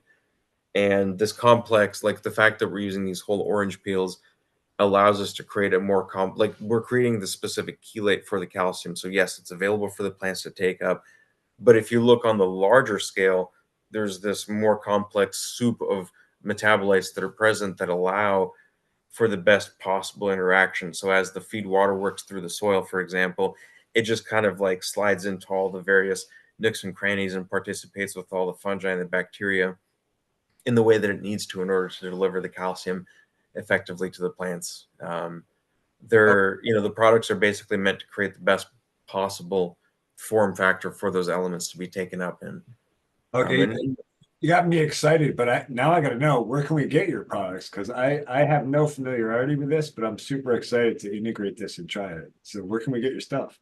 Links in. Yeah. Go ahead. Oh, I was going to say rootedleaf.com. Check us out. We have a coupon code going here, don't we? Eagle20, I think is what it is. Nice. Hopefully that's still going. Yeah. All I was saying is I've already put the links to Nick's products and stuff in the description. So My bad for having my head up my butt. Sorry. Hey, Nick, I got a question about so you were saying it can eliminate the need to supplement the CO2, right? So, yeah. But my understanding of the supplementing of CO2 is that it's because there's the photosynthesis happening, and it is that actual gas exchange that's got to happen for that process. Are you saying the carbon's coming up through and being used in photosynthesis through the roots? Yeah. And this is maybe a more recent understanding, I guess, of a pretty basic principle or a pretty simple operating principle. The idea for a long time was that carbon would passively diffuse in the form of CO2 from outside of the leaf to inside of the leaf. Like, the idea basically is you have CO2 outside of the leaf, and through photosynthesis, plants open up the stomata and they somehow allow for the inflow of CO2 to occur. The problem with that is when you look at the way diffusion happens in general, diffusion doesn't happen passively from areas of high concentration. I'm sorry, areas of low concentration to areas of high concentration. That's an active transport thing. Inside of the leaf itself, there's always a higher concentration of CO2 than outside of the leaf. It's actually kind of a natural phenomenon when you think about it, because plants will take this CO2 and they'll capture it anyways. They're going to store it, right? They want to keep that carbon. So the total pool of CO2 inside of the leaf is always greater than outside of the leaf. And so there's this natural question of like, well, if that's the case and the plant's stomata open up, why isn't the gas leaking out? In other words, why isn't the plant's leaf decreasing in CO2 concentration? What ends up happening is that as the plants open up their stomata, the higher concentration of CO2 inside of the leaf doesn't actually leak out. This is what the passive diffusion model would suggest. And this is actually true sort of in like diffusion physics and diffusion chemistry in general. Like, we have area of high concentration, it will go to an area of low concentration. I mean, it's pretty natural phenomena to occur. But what ends up happening in plants is they have a carbon concentration mechanism. This concentration mechanism is a particular enzyme that exists in the thylakoid of the plants. And its job basically is to establish an equilibrium. So as the light energy comes in, the plants are trying to funnel that light energy to produce electrons, to produce protons, to produce ATP, to produce NADPH. Like, they have these various like sinks, primary sinks, so to speak. Like, the energy quickly gets shuffled here, right? As they build up this pool of ATP and NADPH, these are the things that end up basically going out and feeding all the enzymes, right? So as like this enzyme needs to do this operation, go ahead, take some ATP, take some NADPH, right? This is the universal currency. This is what people mean by universal currency, so you have this outlet of power flowing from the plants. But in order to have the fuel to burn, the carbon, for example, there's a mechanism by which the plants have to balance the influx of CO2 to the active site of rubisco with this building up of ATP and NADPH, right? So the power of the sun's coming in at light speed, quite literally. There's the splitting of water happening, buildup of ATP, buildup of NADPH, and the introduction of CO2 to the active site of rubisco. Rubisco is the enzyme that catalyzes either the carboxylation or the oxygenation reaction. It can take CO2 or it can take oxygen. We want to get our plants to focus on taking CO2 out of the air. This is why we increase the concentration of CO2 surrounding them. But the idea basically that I'm trying to get at is that CO2, when you increase the concentration of CO2 in the air, that's not feeding the plants directly more CO2. What the mechanism to feed plant CO2 is the bicarbonate pool. This enzyme, specifically carbonic anhydrase, oxidizes bicarbonate and releases thousands of ppms of CO2 up directly to the active site of rubisco. And it does so to create an equilibrium, because as the power of the sun is flowing in, it needs to power the carboxylation activity of this enzyme. If you're missing the CO2 and you have the power of the sun, it's a useless reaction. It's dry firing your engine. You're just going to create stress on the system. There's no carboxylation because there's no carbon present. And so plants have this mechanism, they have this vested interest in order to produce the CO2, deliver the ATP and the NADPH. It's the whole package all at once. It's literally everything that this engine needs to catalyze one full cycle, to go through its full cycle. And this is the part that I think is a very complex mechanism for people to wrap their heads around. But there's this equilibrium mechanism inside of plants. It's not the CO2 that's in the air that actually feeds the plants. It's an enzyme that calibrates an equilibrium. This is also why, because it's an enzyme-driven process, this is also why at a certain point, too much CO2 is actually highly counterproductive.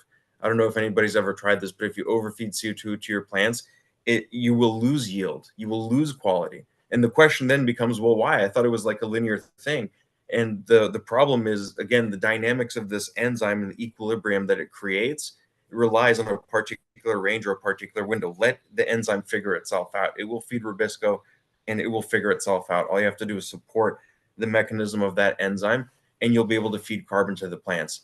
One of the ways is to increase CO2 concentration. The other way is to feed soluble carbon to the plants that participates in the bicarbonate pool that feeds carbonic anhydrase, which directly feeds Rubisco and therefore informs the carboxylation potential of the plant overall and how much CO2 it can fix. If that kind of makes sense. I should also mention real quick that, as we discussed earlier, the concentration of oxygen in the air is about 210,000 parts per million, and the concentration of CO2 is about 420 parts per million. Rubisco, which is the enzyme that takes CO2 out of the air, has this odd property of being, it has dual specificity. It can act on oxygen or it can act on CO2. And so if I just told you those two pieces of information, most people would think, well, obviously, because oxygen is 210,000 ppms and CO2 is only 420, this enzyme being able to act on both is going to act on oxygen more than it's going to act on CO2. And it's actually the opposite that's true. The concentration of Rubisco at the concentration of CO2 at the active site of Rubisco is about 750,000 ppms, not 420. And this concentration mechanism is what I'm trying to describe here. The plants actively pump CO2 to the active site of Rubisco because Rubisco, again, can oxygenate or it can carboxylate. And this is a conundrum for a lot of scientists that may have trouble wrapping their heads around the benefits of photorespiration. But, yeah, go ahead. Can I ask you a question? Are you familiar with Dr. Gerald Pollack, the fourth phase of water? Yeah. He's a local professor here at the University of Washington. Yeah. Awesome. I wonder, I assume you're familiar with his work then, and if so, does this sound similar to that in what he talks about with proton accumulation, how like and dislike charges can oppose and repel each other at different places depending on concentrations? It sounds like something similar, but with gases rather than in water. Yeah, I mean, so the idea basically is that for this particular mechanism that I just described, this enzyme carbonic anhydrase basically takes a pool of bicarbonate, which is soluble, and it acts as the electron acceptor from photosystem 2. So directly in photosynthesis, you have bicarbonate as the electron acceptor, and then you have carbonic anhydrase acting on it in a way where it oxidizes and releases CO2. Or what it can do is it can go the reverse direction and create a larger pool of bicarbonate. So this is the modularity of the two. You get this flux of both oxygen and carbon. And by the way, the photorespiration pathway actually yields CO2 that can be recycled back to Rubisco. So this is a perfect example of how plants are masters of carbon chemistry, and they create a balancing act. One, the carboxylation activity sinks carbon and produces oxygen. And the second, the oxygenation activity produces CO2 that can be fed back to Rubisco for the carboxylation activity.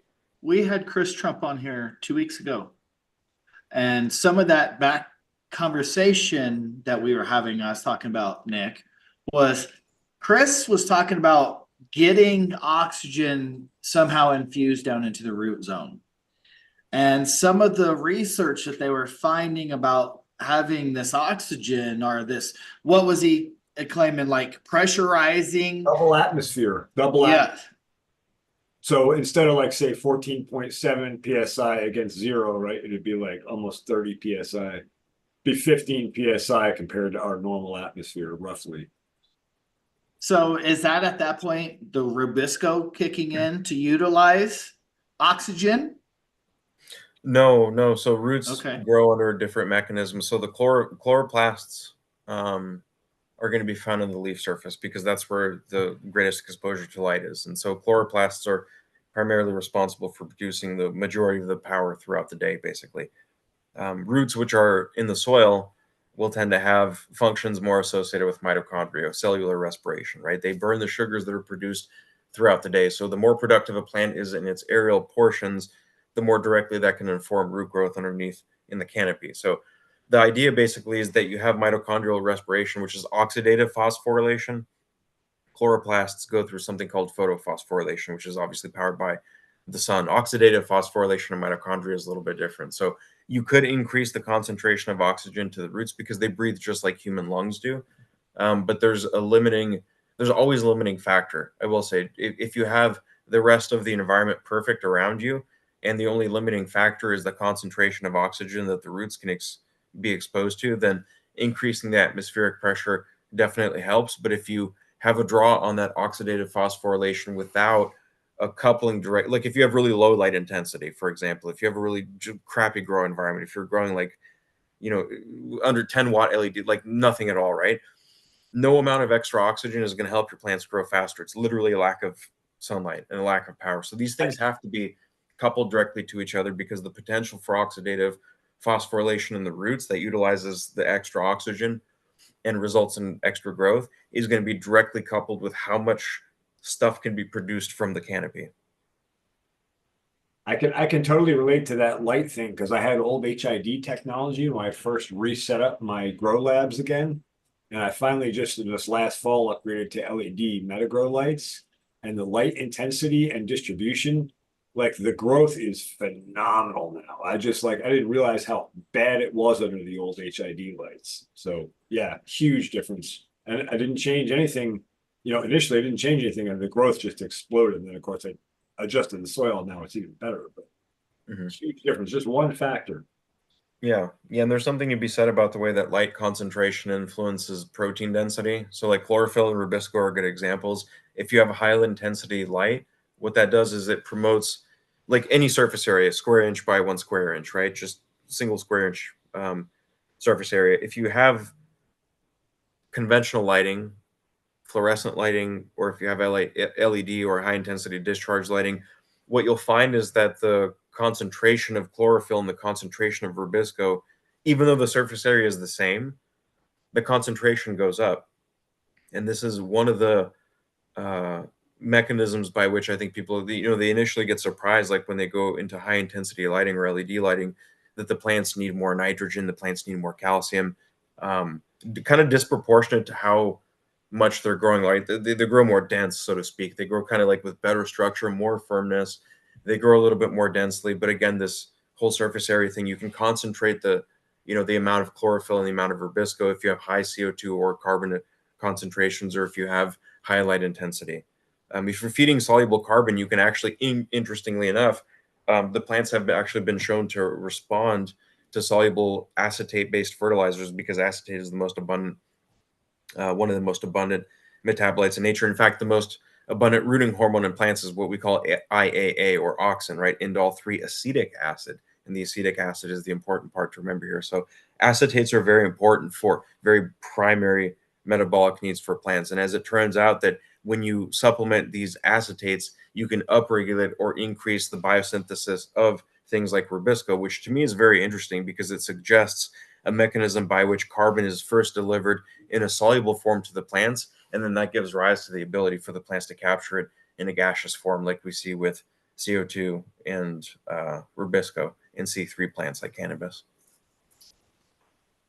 Quick question on the cam stuff you mentioned before. Not real familiar with cactus stuff, but I just realized I mess around with growing pineapples here in the grow lab and outside and in and out. And I realized that those are they're actually a cam type plant. So those would be better off with better drainage. Is that accurate, or am I misinterpreting that info? Well, so I think pineapples are C4 plants. Maybe they're cam plants. Actually, you know what? I'm pretty sure they're, yeah, you're right. I think they're cam plants. I was very surprised they were cam, actually. So it caught my attention. Yeah. Now that I'm thinking about it, because that makes sense that they're cam plants. Well, just a couple quick tips if you got them toward that type of plant, cam plants. You mentioned arid and drainage. Anything else? Yeah, so they like lower organic matter, but they like high organic acids, which, as I've learned, CalMag fuel and resin bloom are like a cacti's best friend. And initially I thought root anchor would be good, but it has a high concentration of humic acid in sea plants, which cacti don't like so much. But the idea basically behind the cam metabolism, the metabolic pathway itself, is that the plants will accumulate a lot of these organic acids and then oxidize them at night to actually release the CO2. So during the day, they don't want to open up their stomata, because they transpire more than they're capable of running the carboxylation reaction. So their I guess their photoperiod trigger, right? It's not, but their trigger basically is when the sun sets, that this carboxylation activity starts to happen. it's a useful strategy for them to be able to conserve the amount of water overall. But they oxidize these organic acids, and the oxidation of these organic acids directly releases CO2 to rubisco. So this is the concentration mechanism that's proposed for CAM plants. For C4 plants is oxidation of another organic acid, oxaloacetate, or maybe malic acid is involved as well. But you have two organic acids basically, and you've got these bundle sheath cells. So around rubisco, basically, it's like a sealed flowering room is the best way that I can describe it. This engine that runs the carboxylation activity, C4 plants have basically constructed a sheath around it to say, hey, let's create a sealed flowering room, and we'll just inject a bunch of CO2 so we can get better yield out of it. That's literally what's going on here.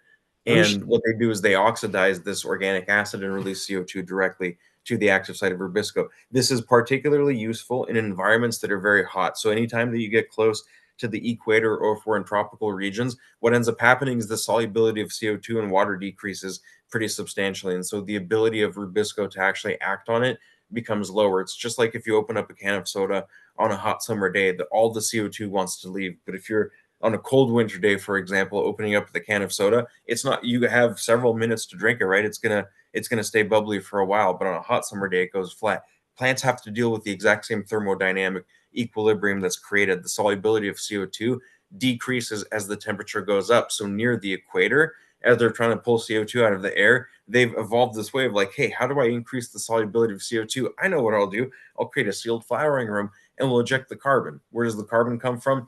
It's stored in a transient pool of carbon in the form of organic acids that happen to be oxidized and released directly to the active site of rubisco. So again, we see this in CAM plants distinctly, and we see this with C4 plants distinctly. And somehow most people overlook what happens in C3 plants, which is that thylakoidal carbonic anhydrase mechanism that I mentioned earlier, where the plants oxidize bicarbonate and release ATP, NADPH, CO2 all to the Calvin cycle. So they balance the intensity of the electron transport chain with the carboxylation potential of the Calvin cycle. And if there's excess power supplied, they go through the oxygenation reaction, which, by the way, converts and allows for CO2 to be delivered back to rubisco, therefore creating a closed loop, and creates reduction power to take nitrate out of the soil and make amino acids, which explains why C3 plants like cannabis can take up high concentrations of nitrates. They're hardwired to take up nitrates. Cannabis plants love nitrates. They're hard, that is in their, baked into their DNA. They need nitrates. It's part of their bloodstream.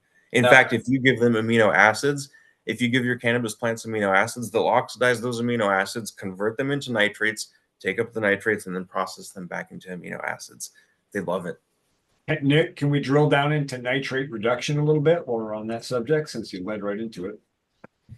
Yeah, it's a complex process. Metabolically for plants, it's very expensive for them. It can take like 25% of the overall power that's created through photosynthesis, but nitrogen only makes up maybe 3 to 5% of the overall biomass of plants. So the problem here is like there's a major energy sink associated with a small concentration of biomass. And this helps explain why we typically don't see nitrogen at the active site of a lot of these enzymes. When we're talking about enzymes and the things that enzymes do, like make the terpenes and make the cannabinoids, nitrogen is not involved at the active site. It's more of these micronutrients, these trace elements. Nitrogen is required in large quantities to build the structures. It's like kind of like an engine mount for an engine. It's not the thing that actually fires and produces the torque and produces the horsepower. But if you don't have the proper engine mount, you can't harvest the power and convert it into something useful, right? So when we're looking at nitrogen in the context of chlorophyll, it's literally just like an engine mount. Chlorophyll is this engine that runs on the spark, air, and fuel, just like a car engine, right? And without the proper engine mount, the power is destructive. It's not constructive for the plants. So is it better to use amino acids for nitrogen replacement in some cases because it makes it more available and the plants are working not as hard using the amino acid form? Yeah, but it kind of depends. There's such a thing as too much amino acids. There's a toxicity associated with it. And I think this at large, the way that plants have evolved, particularly, is that they can take up very large quantities of nitrate because it's relatively benign, so to speak. Excess amino acids can start to mess with the primary metabolic pathways. One of them, for example, is the charge separation that occurs in order for ATP synthesis to occur, you have to build up protons on one side of a membrane, for example. And so if you have amino acids which carry a net positive charge and can acidify the external spaces around this ATP synthase mechanism, it sort of increases the overall reduction power that's required to generate. And so plants actually have to work harder in order to create the ATP and to allow that synthase mechanism to function properly. It's an energy expenditure thing. Plants have naturally evolved to deal with oxidized forms of nutrition. If you, again, this goes back to our larger point about there's a lot of oxygen in the environment, right? Everything is oxidized. Nitrate is oxidized in the form of NO3. Sulfate is oxidized in the form of SO4. Even carbon is oxidized in the form of CO2. So all of these minerals, or most of them, carbonates, for example, CO3, most of these minerals like the oxide forms and the silicate forms, even silicon dioxide, SiO2, they exist in a form where there's a lot of oxygen associated with it. And the whole goal of photosynthesis is to try to break that oxygen apart and like create reduced forms of carbon. Monoterpenes and sesquiterpenes, those don't have any oxygen, they have hydrogen. That hydrogen represents the reduction power, the acidification potential that's generated through photosynthesis. Plants are always trying to convert these elements, and it requires a little bit of reduction power. Nitrogen is a very energy intensive element for them to process. And so feeding the correct amount of amino acids is useful, but I also think just based on the way that these plants are optimized to run in nature, their underlying C3 carbon fixation mechanism allows them to take up large quantities of nitrate and to use the power of high intensity light to convert that nitrate into a useful form. This is why if you ever overfeed your plants, like if you just, if you're a commercial grower and you overfeed your plants and you're like, oh crap, I fed them a 2.5 EC when I was only supposed to feed them a 2.0 EC. The best thing you can do is crank up the light intensity a little bit and crank up the CO2 intensity a little bit. And you'll find that spark air fuel ratio being adjusted is just like a car engine where you can optimize it. Yeah, you may have run a little bit rich, but you know what? Just put a little more spark in there, put a little more air in there, and that fuel will combust for sure if you give your plants a So can you explain the difference between the Krebs cycle and the Calvin cycle? Yeah, so the Calvin cycle occurs in the chloroplasts. That's what Rubisco is involved with. It's carbon fixation, basically.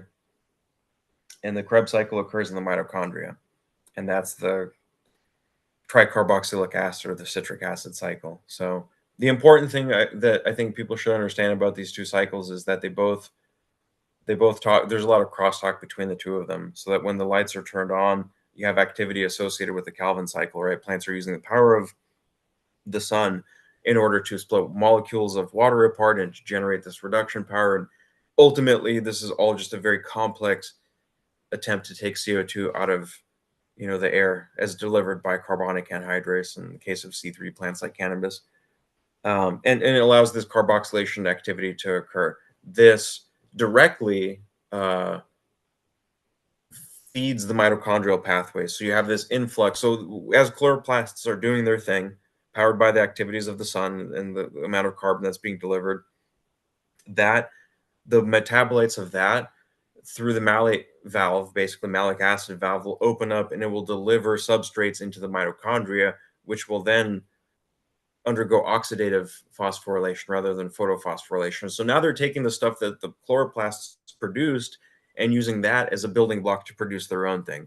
So there's a lot of crosstalk. One of these is producing during the day when the lights are on, chloroplasts are active, right? They're doing their thing. They're producing a lot of sugars. That gets fed into the mitochondria and directly into the Krebs cycle where these organic acids are produced for amino acid biosynthesis, and that's fed back out into the cytosol and into the cytoplasm. So you have this like flow of energy basically. And this kind of goes back to what I was talking about earlier. Like when you look at the way that flow of energy happens in the plants, it's important to understand that plants are actively trying to never allow the flow of energy to be bottlenecked. Because just like if you overcharge a battery or if you bottleneck the flow of electricity and allow it to continue building up, you're eventually going to blow something up, right? You cannot bottleneck the flow of energy. And so plants have these mechanisms by which they direct the flow of this energy. One of them is it initiates in the chloroplasts. That's the input. That's the source. That's the last place that you want to actually accumulate more than necessary amounts of energy because it's going to blow up.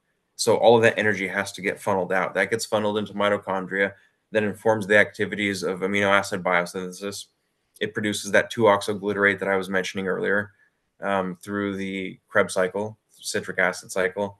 And then it allows for the reduction of nitrates and sort of a conjunction between nitrate reductase, as is determined by the electron transport chain, with the activities of the mitochondria. There's a lot of crosstalk and equilibriums that occur between them. The flow of reduction power or energy through the plant, it's important for us to understand that this flow happens across a variety of different elements because most of them happen to be oxidized. In the Calvin cycle, which we just talked about, we're taking oxidized forms of oxidized forms of carbon out of the air, CO2. But we also have nitrate reduction, NO3 reduction. They both compete for reduction power, so to speak. And then we also have sulfate reduction, SO4, that needs to be converted into something that's fully reduced. So the plants have to figure out, how do I coordinate this balance of reduction power flowing across the Calvin cycle, nitrate reduction, and sulfate reduction? Ultimately, it's a balancing act, because if we're talking about cysteine being produced, which is an amino acid, cysteine is really interesting amino acid. It's one of the most fascinating amino acids because it represents the point at which nitrate reduction meets carbon reduction meets sulfur reduction. The three of them come together in the form of cysteine. You have thiol groups, you have reduced forms of carbon in the form of those organic acids, the skeleton itself, and then you've got the reduced amine group. So you've gone through the nitrate reduction, you've gone through the carbon reduction through the Calvin cycle, and you've gone through the sulfate reduction pathway, which is a little bit more simple and straightforward than the other two. Obviously, nitrate reduction is very intense, but it's still a very interesting amino acid to talk about. It represents this understanding that plants have about how to reduce three otherwise oxidized forms of elements in the soil and make them biologically relevant in the same molecule. Can I just say, dude, absolutely spot on. You're amazing. Thanks, I appreciate it.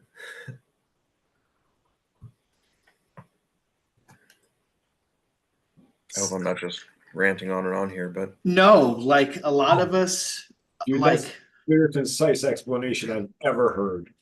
Go ahead, man. we know that in this industry, there's different levels of education.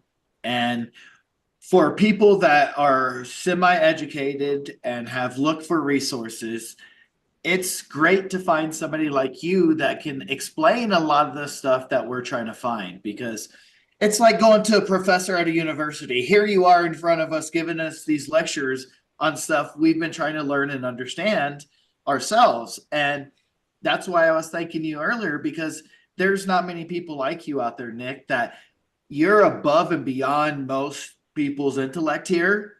And that's what we enjoy the most about listening to you, because you can help break it down in a term we can understand, where there's a lot of new growers that are trying to understand this, that it's above their head. And so a lot of them kind of tune out. Well, we're trying to understand it so we can break it down for them. And that's why we enjoy having people like you as our guests on the panel, The because more depth we learn, the better we can translate. Yeah. the people that are like looking for people like your knowledge, they're here in the chat right now, absorbing this, going to rewatch this many times, taking notes.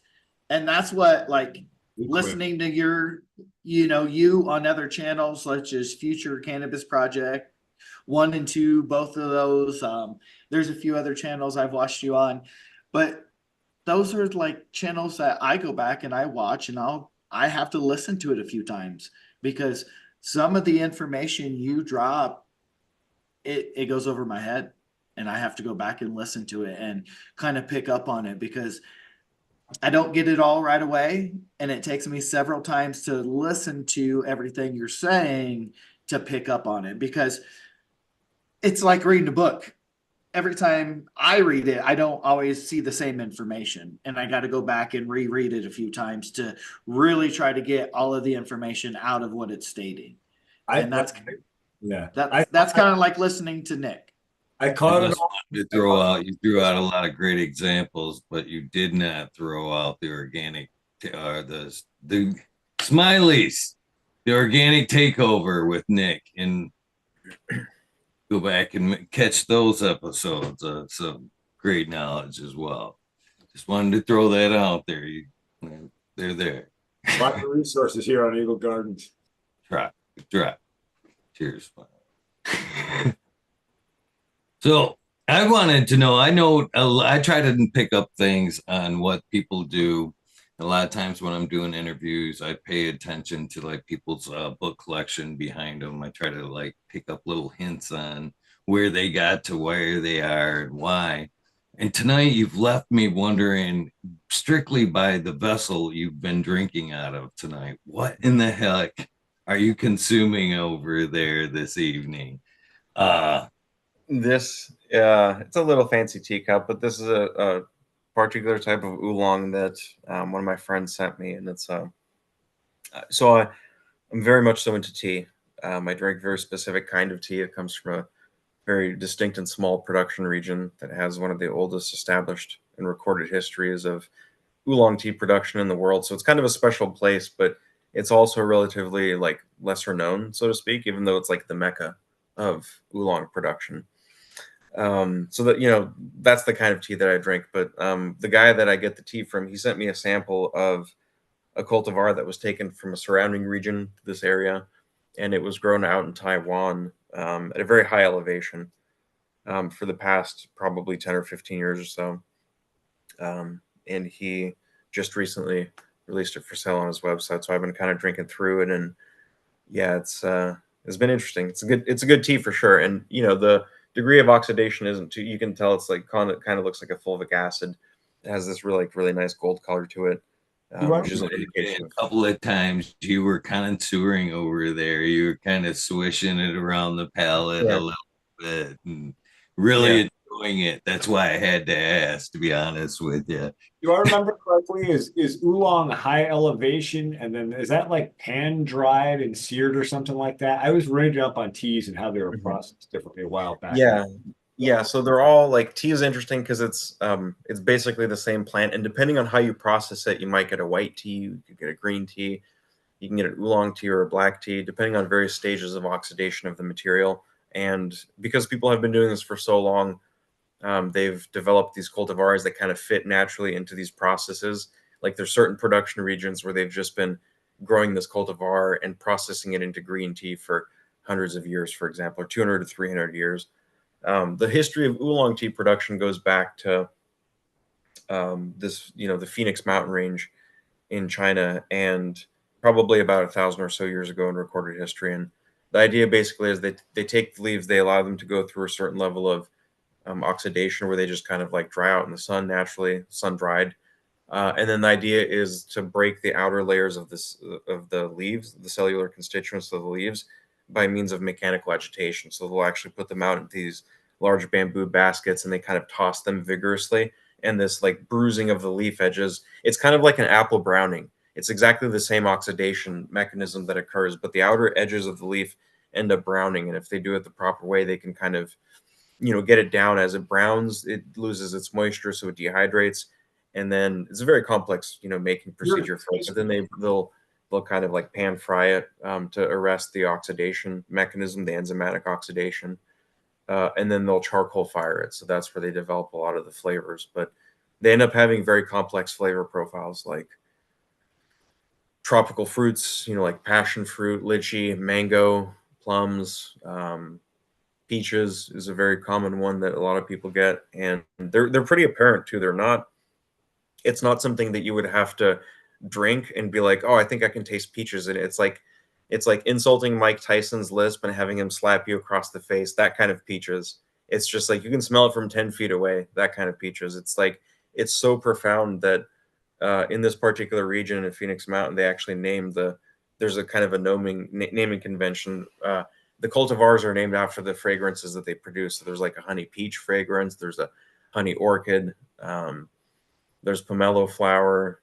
There's one called duck shit, which doesn't smell anything like duck shit. It's actually a very nice, profound floral one. But they tend to be named after these like very exotic fruits and flowers and these fragrances that when you actually drink the tea, you're like, yeah, this is crazy. The resemblance between the two of them. So it's nice to drink oolong like this. Very cool. Thank you for the run through. Yeah. I figured if you were a connoisseur, you'd know the some of those details. So we've had Chris Trump and his ginger beer, now Nick and his oolong tea. Who next? Yeah. Yeah, the Phoenix oolongs are very good. I feel like there's a lot of connective tissue between the way that cannabis plants can be transformed with the way that tea plants can be transformed. And I almost view them as like there's kind of distinct parallels. We kind of evolved cannabis plants over time to select for the compounds that might be produced in the actual flowers and the trichome heads. But that's not to say that the rest of the plant doesn't also have some kind of valuable compounds being produced. In the leaves, we may be talking about flavonoids. In the roots, we may be talking about saponins. And I do believe that in the past couple of years, researchers have identified saponins that are produced by cannabis roots that have very powerful they're anti-carcinogenic compounds, Yes. but they're primarily produced in the roots. They're not going to be produced in the glandular trichome head. So the idea basically is that this whole plant is medicinal. It's not just like one of the structures or one of the parts of the plant is medicinal. I just wonder in my head, like, what would happen if people started breeding cannabis plants for the flavonoids that are produced in the leaves? Like, it doesn't matter what the flower. Let's just focus on the leaves. Like, if we could take this like Phoenix oolong approach to processing cannabis leaves and like getting the flavonoids to be to a certain spot where they have these very powerful effects. Because I'm telling you, I mean, these Phoenix oolongs that you drink, like they're powerful, like they're psychoactive in the sense that like they will, it's not just like a caffeine. They elevate your consciousness for sure, without a doubt. So there's something to be said about these compounds being produced, these flavonoids, primarily by tea plants, and the way that they interface with cannabinoids and cannabis plants, and maybe to that extent too, the types of flavonoids that could be produced by cannabis plants, could also kind of have this beneficial holistic effect. Maybe you drink your cannabis leaf tea in the morning, and then, throughout the day you can actually smoke the flower, but the tea itself could be like actually quite literally stimulating, like very much so. I want to comment on that actually because I make my own edibles and like I make chocolate edibles and that's kind of what I run as my like cannabis for my operating cannabis, right? Instead of smoking, I'm eating edibles. And Mhm. I have to say there's a huge difference between flower and leaf. And when I've run out of flower, I've gone back to making edibles with leaf. And actually, I'm going to go back and experiment with making with leaf more because I like the smoother, clearer headed buzz that comes with it versus the flower. So again, Yeah. I'm going to It's kind of reinforce. funny you bring that up. The tea that I was speaking with Angel yesterday, and she was like, "It's nice that we're back. You're back to growing again because that's this harvest. I'm looking forward to making some tea, but out of the stems, not necessarily out of the leaves." She said it had a lot of anti-inflammatory properties to it. But should I be adding some of that the sugar leaf there, add to it, not just the stems there, make it a more full bodied tea there? I've heard great things about the cannabis teas, by the way. I was gonna ask you if you've indulged, seeing how I'm sure you have some great cannabis to source for a tea there. Do you drink some cannabis tea yourself? Yeah, I mean, I've tried it before. One of my friends sent me a little bit of stuff that was processed in a very sort of simple way. But the thing that I'll say about that is like when you're drinking the stems and the stalks, they're gonna have a higher concentration of like kind of like cellulosic lignin type of polymers. Um, and then also when you dry the flowers out, as the moisture leaves the flower, most of the potassium that's present in the flower gets wicked out and concentrated more on the stalks and stems. So this will contribute to the mouthfeel. So when we're talking about tea, like in Japan, they make a tea called twigs and stems, which is translates to kukicha tea. And the twigs and stems being higher in potassium overall create a much softer mouthfeel. And it's very low in caffeine because the caffeine primarily concentrates in the actual leaf material, right? So you separate the leaves from the stalks and the stems.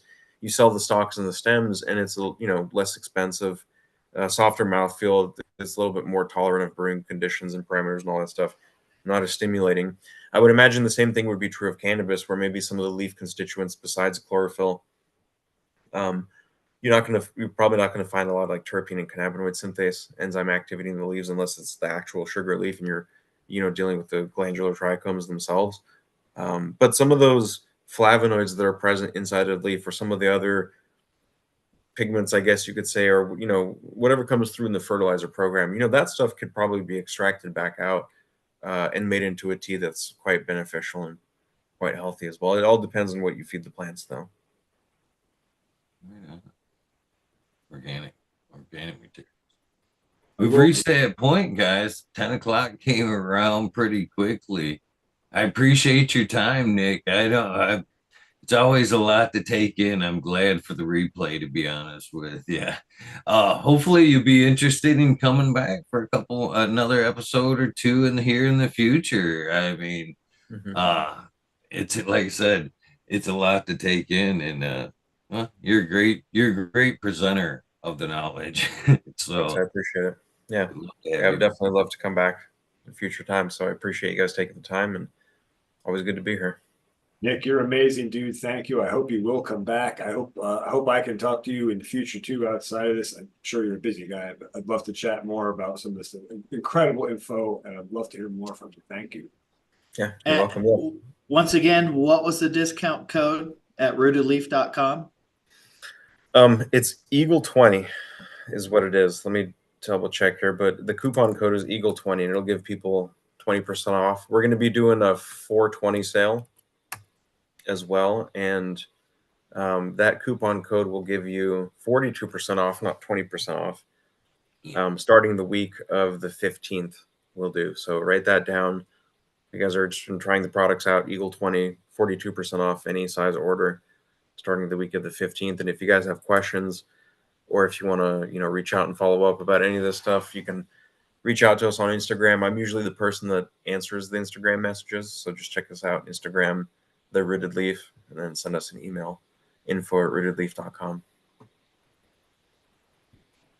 I appreciate I had the website brought up so I could copy and paste it into the chat description there, and the chat GPT started trying to talk to me there.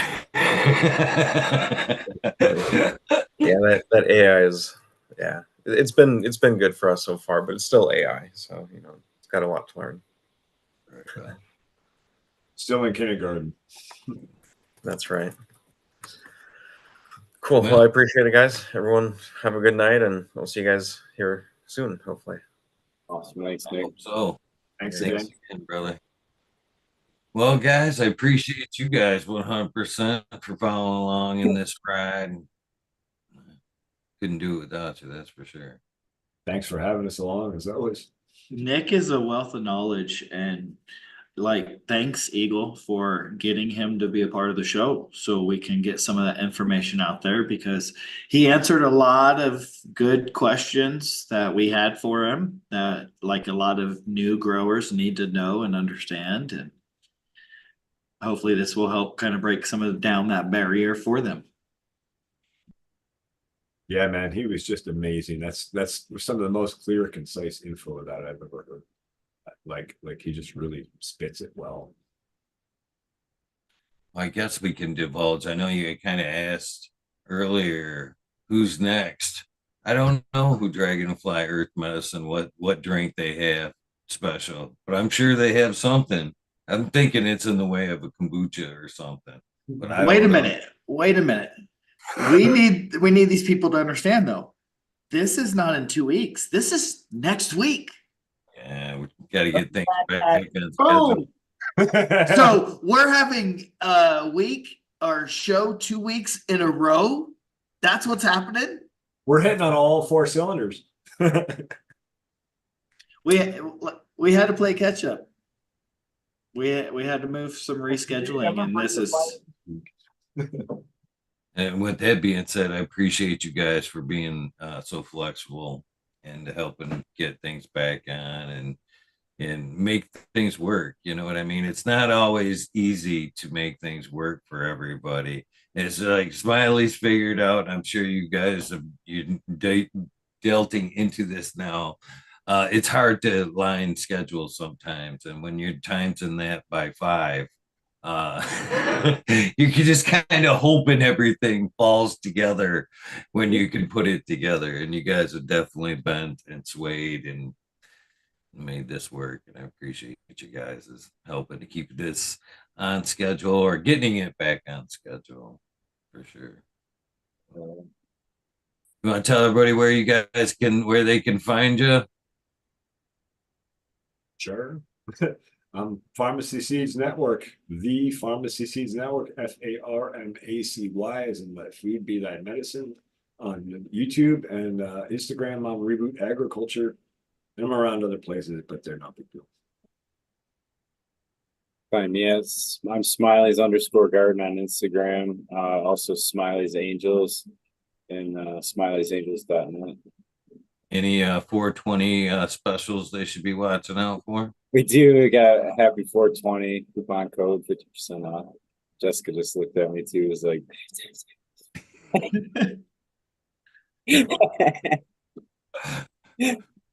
Right. And then Medically Fit at YouTube and Instagram both. Yeah. Me here running down your road, maybe.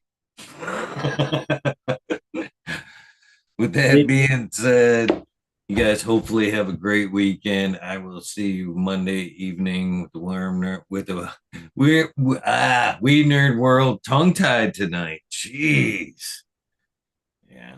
With the Weed Nerd World. Other than that, you guys have a great weekend. Please do something nice for somebody. Brandon Max kindness do save lives. And with that being said,